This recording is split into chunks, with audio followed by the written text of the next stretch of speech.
Good day, I am Adrian Atkinson and this is your JIS News for Wednesday, July 3, 2024. Persons needing critical health care are being urged to seek accommodation as near to a hospital as possible. The call is being made by Chief Medical Officer Dr. Jacqueline Bisesa-McKenzie. In terms of mothers making sure who are about to deliver within the last month of their pregnancy to ensure that they're near to delivery sites so that they won't have problems getting to a delivery site in case they go into labor. For all persons who have chronic diseases, to ensure that they have their medications on hand, and just to ensure the other public health announcements in terms of water safety and food safety. We're asking the public to pay attention to these as we will continue to put these out over the next couple of days.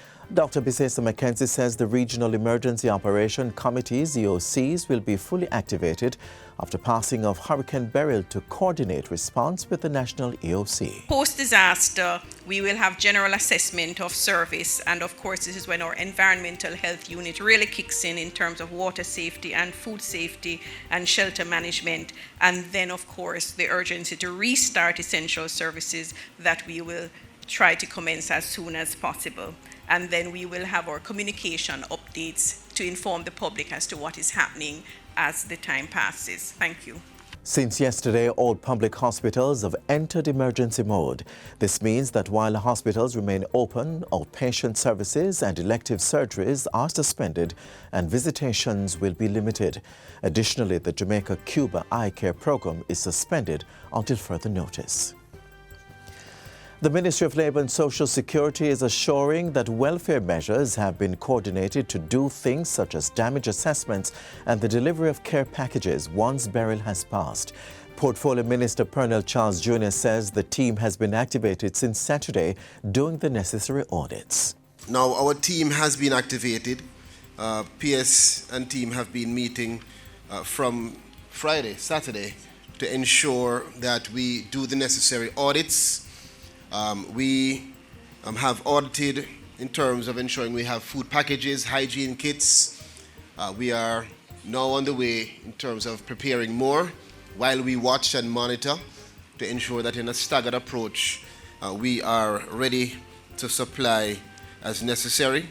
Minister Charles Jr. says measures are in place to distribute supplies across the island.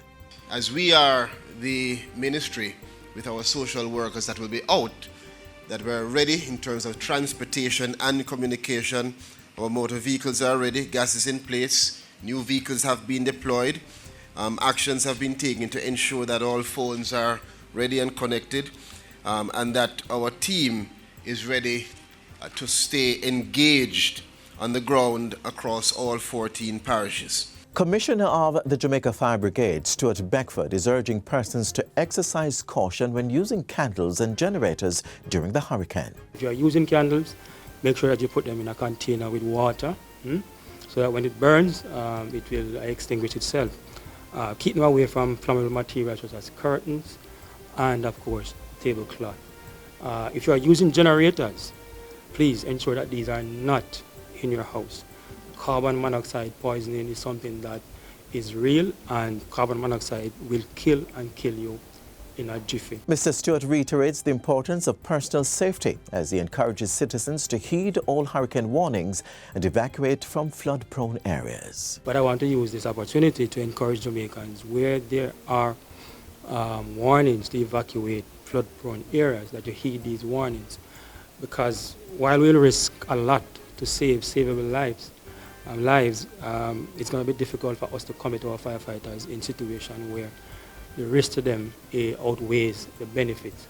So please adhere to those warnings that will be issued by ADPEM and other state agencies. And finally, the Ministry of Foreign Affairs and Foreign Trade says it is in contact with other countries within the region that are being impacted by Hurricane Beryl to determine the level of support needed for Jamaican nationals. Portfolio Minister Senator Kamina Johnson-Smith gave the update at an emergency press briefing on Monday. Our heads of mission across the region are in touch. In fact, all our heads of mission have been activated at the Ministry of Foreign Affairs and Foreign Trade. We're in touch also with the Diplomatic Corps, and a group has been set up very efficiently by the PS with the head of UN, head of the ISA, and the head of at the Dean of the Diplomatic Corps to ensure that we're able to just share information very quickly. And that's it for JIS News Today. I'm Adrian Atkinson. Thank you so much for watching.